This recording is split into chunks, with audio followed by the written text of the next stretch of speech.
કદાચ વડીલ લોકો બેઠા હોય તો મારી વાત સાથે સંમત થઈ શકે છે.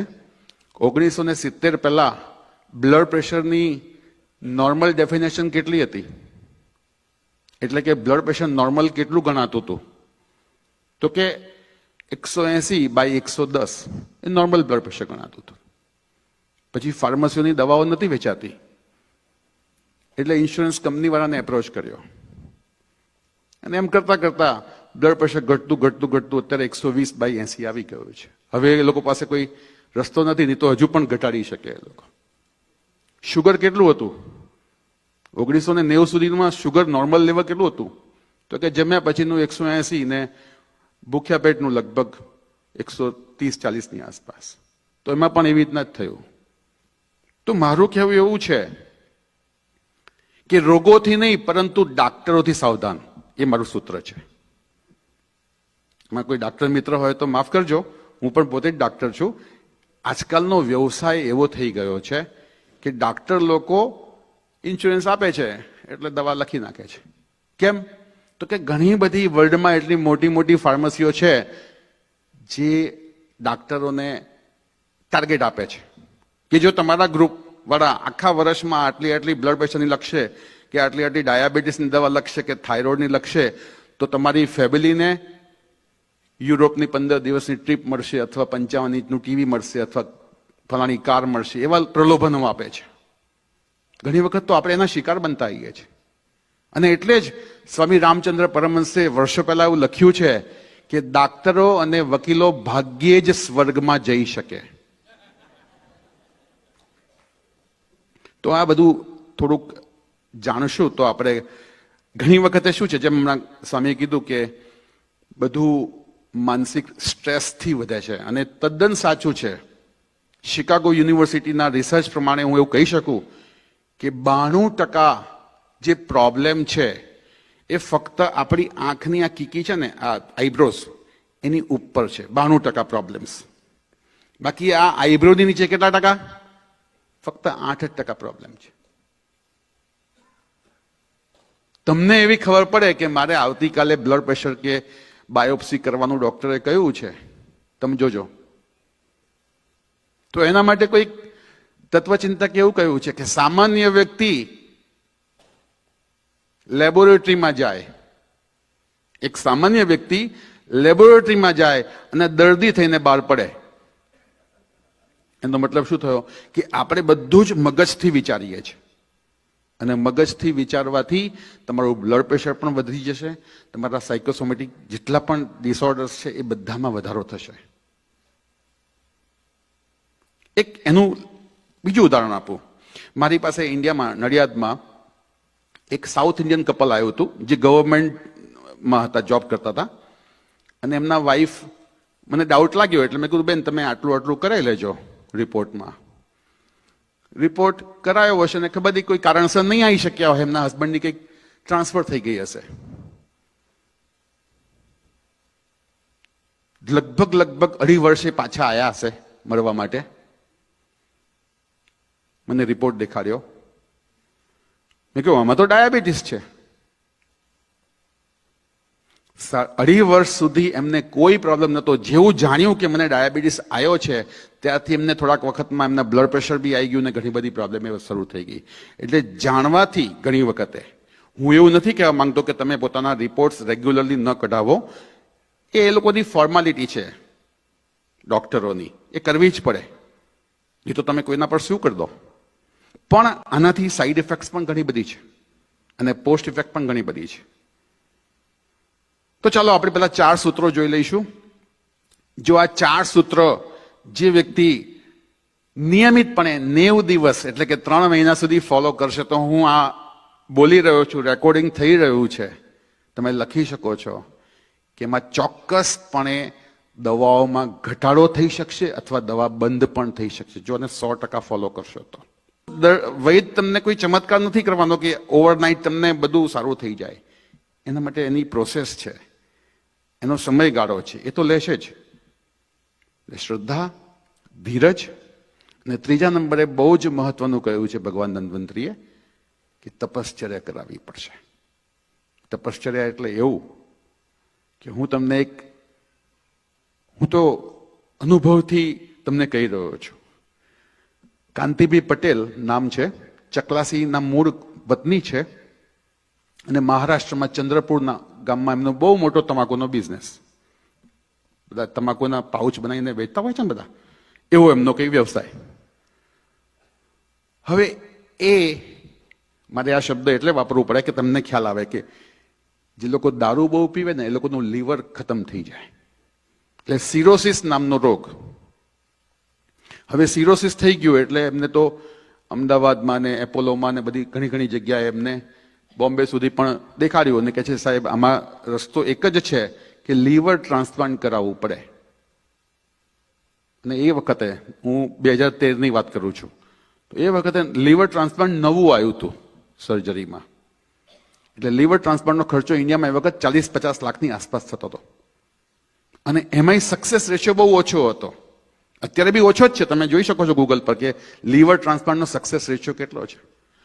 એનીવે હું મારું એ વખતે ઇન્ડિયામાં જવું અને મારા પૂજ્ય દાદાજીનું લીવર પર ઘણું રિસર્ચ હતું એટલે એ લોકો જાણીને મારી બાજુ આવ્યા હતા ને બધી જે શું કહેવાય કાઉન્સેલિંગ કર્યું. હવે હું તપશ્ચર્યા કેમ શબ્દ બોલું છું ને આ ઉદાહરણ કેમ આપું છું કે મેં એમને કીધું કે તમારે તપશ્ચર્યા કરવી હોય તો આ રોગ સારો થઈ શકે એમ છે. આટલું મોટું પેટ, એમને અઠવાડિયે કાણું પાડીને પાણી કઢાવવું પડતું હતું 3-3, 5-5 લીટર જેટલું, અને ઇન્ફેક્શન થતા હતા. એટલે આમ તો 15 દિવસના એ મહેમાન હતા એવું ડૉક્ટરનું કહેવું હતું. મેં એમને કીધું તપશ્ચર્યા કરવાની તૈયારી છે? હા, કારણ કે બધી હોપ પતી ગઈ હતી. હવે તમને તપશ્ચર્યાનો એક એક્ઝામ્પલ આપું. મેં એમને કીધું 6 મહિના સુધી તમારા મોઢામાં પાણી ન જવું જોઈએ અને અન્નનો કોઈ દાણો ન જવો જોઈએ. તૈયારી છે? તો પહેલા તો ગભરાયા. ફક્ત ને ફક્ત અમારી દાદાજીની રિસર્ચ ફોર્મ્યુલા, દૂધમાં, ગાયના દૂધમાં જ્યારે પણ દૂધ પીવે ત્યારે એ દવા નાખીને પીવાનું. ભૂખ લાગે તોય દૂધ પીવાનું ગાયનું, અને તરસ લાગે તોય પણ ગાયનું દૂધ જ પીવાનું. સાહેબ એમને એવો ચમત્કાર થયો, તમે આજે પણ હું નંબર આપી શકો, તમે પૂછી શકો. આજે બધી દુનિયા ફરે છે, મજાથી ખાઈ પીને મજા કરે છે. 3 વર્ષ સુધી મેં એમને ટ્રીટમેન્ટ આપી. અત્યારે બીજી ટ્રીટમેન્ટ આપું છું ડાયાબિટીસની, પણ લીવરના કોઈ પ્રોબ્લેમ નથી. એ પછી તો કેટલાય લીવરના આવા બધા પેશન્ટો. આમાં શું છે કે સાચી માહિતી નથી મળતી. હવે એમને પણ કહું છું, જે લોકોને ઇન્ડિયામાં તમારી ઓળખાણ હોય અને જે લોકોને દારૂની ટેવથી લીવર બગડી ગયું હોય અથવા બીજા કોઈ કારણથી લીવર બગડી ગયું હોય, કૃપા કરીને એમને એવું કહેજો ટ્રાન્સપ્લાન્ટ ના કરાવતા. હું જાહેરાત નથી કરી રહ્યો, પણ હું કોઈ ગરીબોની મદદ કરવા આવ્યો છું કે કદાચ તમારા ગામમાં કોઈ ઓળખતું હોય ઇન્ડિયામાં તો બહુ નજીવા ખર્ચામાં સારું થઈ જાય છે. આમાં લાખોનો ખર્ચો નથી થતો. અને એ થયા પછી પણ, ટ્રાન્સપ્લાન્ટ કરાયા પછી પણ 10માંથી 3 જ વ્યક્તિ બચે છે. અને જે બચે છે એમને આખી જિંદગી 20,000 રૂપિયા દર મહિનાનો ખર્ચો છે. એન્ટીબાયોટિક ખાવી પડે આખી જિંદગી. હવે વાત ક્યાં છે કે જે લોકો 60 થી નીચેના છે એ લોકો કાલથી પ્રયત્ન કરશે. જે લોકો 4 ગ્લાસ પી શકતા હોય તો 4 ગ્લાસ, નહીં તો શરૂઆત 2 ગ્લાસથી તો કરજો જ. 2 ગ્લાસ ધીરે ધીરે અઠવાડિયામાં 3 ગ્લાસ કરજો, પછી ત્રીજા અઠવાડિયે 4 ગ્લાસ સુધી આવી જજો. જે લોકો 60 ની નીચે છે. અને પાણી બહુ ગરમ પણ ના હોવું જોઈએ, નવશેકું પાણી, લ્યુકવર્મ. બેસીને 4 ગ્લાસ, એક શ્વાસમાં 1 ગ્લાસ પીવાનો છે. સવારનું પાણી, પહેલું પાણી ઘૂંટડે ઘૂંટડે નથી પીવાનું. ઘૂંટડે ઘૂંટડે પીશો તો એ પચી જશે, એમાં સલાઈવા ભેગી થશે તો પચી જશે, તો એ આગળમાં એટલે પેશાબમાં વધારે તમને જવું પડશે. પણ ઘૂંટડે ઘૂંટડે નથી પીવાનું. પહેલો ગ્લાસ એક જ શ્વાસમાં પીવાનો છે, બીજો ગ્લાસ એ પણ એક જ શ્વાસમાં. તો શું થશે? એ પચશે નહીં પાણી, અને સીધું એ તમારા લાર્જ ઇન્ટેસ્ટાઇનમાં પ્રેશર ઊભું કરશે. અને લાર્જ ઇન્ટેસ્ટાઇનમાં બધો મળ હોય ને આગલા દિવસ તો બધું ત્યાં જ જમા હોય. તો ત્યાં પ્રેશર આપવા માટે આપણે એક શ્વાસમાં જ પાણી પીવાના છે. 2 થી 3, 3 થી 4. જે લોકો 60 થી નીચે છે, 60 થી ઉપર વાળા છે, એ લોકો 3 ગ્લાસ પીશે. શરૂઆત 1.5 ગ્લાસથી કરજો, જે લોકો 60 થી ઉપર વાળા છે. તમારા 50% તો પ્રોબ્લેમ કે આયુર્વેદમાં એવું કહે છે કે જિસકા પેટ સાફ ઉસકા સબ કુછ માફ.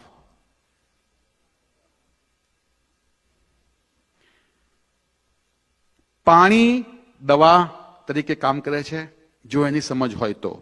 પાણી અમૃત તરીકે કામ કરે છે, નહીં તો પાણી વિષ પણ બની શકે છે. ખાધા પછી તમે જે લોકો પાણી પીવે છે જબરદસ્ત, જેવું ખાય ને એવું સીધું 1-2 ગ્લાસ પાણી ઠંડુ પાણી એમને જોઈએ. મિત્રો, આ જ રોગને તમે આમંત્રણ આપો છો આ પાણીથી જ. કેમ કે તમારી જઠરાગ્નિ તમારી પ્રદીપ્ત થઈ હોય, ખાધા પછી બધા જ્યુસીસ બધા છૂટા પડ્યા હોય અને તમે ઠંડુ પાણી પીને અથવા એમને પાણી પીને તમે એને ડાયલ્યુટ કરી નાખો છો, એટલે જ બધા પ્રોબ્લેમ શરૂ થાય છે. એટલે હું વિનંતી કરું કે ખાધા પછી ફક્ત એક જ ઘૂંટડો પીવો, મોઢામાં ફેરવીને પી જાઓ. ખાવાની મધ્યમાં 3 થી 5 ઘૂંટડા પી શકાય, મધ્યમાં.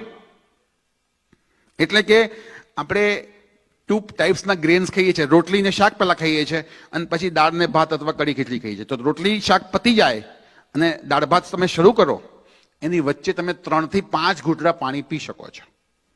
અને જે લોકો 60 વર્ષથી ઉપરના છે એ લોકો તો આખા દિવસ દરમિયાન 900 પાણી જ પીવે, કોઈ ડોક્ટરની જરૂર નહીં પડે. 900 પાણી પીશો તો, કારણ કે એ લોકોની ઉંમરમાં શું વાયુ તત્વ વધારે વિકૃત હોય છે, અને વાયુ વિકૃત હોય, વાયુને ઠંડી વસ્તુઓથી દુશ્મની હોય. એટલે તમે ઠંડુ પાણી નાખ્યું એ તમારું પાચન તંત્ર મંદ. તો સવારે ઉઠીને 3 અથવા 4 ગ્લાસ ઉંમર પ્રમાણે પીવાનું છે. પછી જેટલી વખત જમો એના કલાક પહેલા અને કલાક પછી એ વચ્ચે પાણી નથી પીવાનું. જેમ કે 1 વાગે જમવાનું છે તો 12 વાગે પછી પાણી નહીં પીવાનું. જમતી વખતે વચ્ચે 3 થી 4 ઘૂંટડા 5 ઘૂંટડા પી શકાય, મધ્યમાં એક જ વખત. જમ્યા પછી એક જ ઘૂંટડો, જમ્યા પછી 1 કલાકે તમે પી શકો છો પાણી. અને છેલ્લે મારા દાદાજીનો એક મેસેજ આપીને હું મારું વક્તવ્ય પૂરું કરું છું. જ્યારે હું 14 વર્ષની આસપાસ હતો તો મારા ઘરે દાદાજીની સાથે એમના ગુરુ આવતા, નિયમિત આવતા. તો નિયમિત આવે અને એમને પછી દૂધની આદત, ચા નતા પીતા. હવે દૂધ પીવડાવે એટલે દૂધમાં પછી ઇલાયચી વાળું દૂધ આવે અને જોડે સાકરની વાટકી મૂકે અને પછી જેટલી જોઈતી હોય નાખે. તો હું આવું કાયમ જોઉં તો મને આ વખતે ઈચ્છા થઈ કે દાદાજી હું દૂધ લઈ આવું છું ગુરુજી માટે. હું દૂધ લઈને ગયો, પૂછ્યું કેટલું સાકર કેટલી નાખું? તો ગુરુજી કહે છે 1-1.5 ચમચી નાખ બેટા. તો જેવી હું વાટકી ઉઠાઈને નાખવા જઉં છું તો એ વાટકી મારા હાથમાંથી સમહાવ, નાનો હતો ને બહુ આમ એક્સાઇટ થઈને કદાચ કરવા ગયો હોઈશ તો મારા હાથમાંથી વાટકી એવી છૂટી કે લગભગ 70% સાકર બધી દૂધમાં પડીને બાકી બહાર પડી ગઈ. તો મારા દાદાએ મારી તરફ આંખ કાઢી. એટલે ગુરુજી જોઈ ગયા કે આંખ કેમ કાઢી?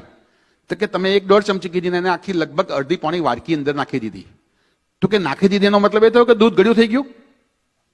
જ્યાં સુધી હું એ ચમચી લઈને હું એને હલાવીશ નહીં ત્યાં સુધી દૂધ મોડું જ રહેશે. સેમ એવી રીતના હું અહીંયા વારે વારે આવીને દર 2-4 વર્ષે તમને આવીને હું ઘણા ગોલ્ડન સૂત્ર આપીશ, પણ તમે જો એને 3 મહિના સુધી મહેનત નહીં કરો, એને નહીં હલાવો તો આપણું જીવન પણ મોડું જ રહેશે. એટલે આશા રાખું કે બીજી વાર આવું તો તમે બધા અનુભવમાં હશો. જય સ્વામિનારાયણ. અને અહીંથી જતી વખતે મારા ફ્લાયર છે, ફ્લાયર લઈને જજો.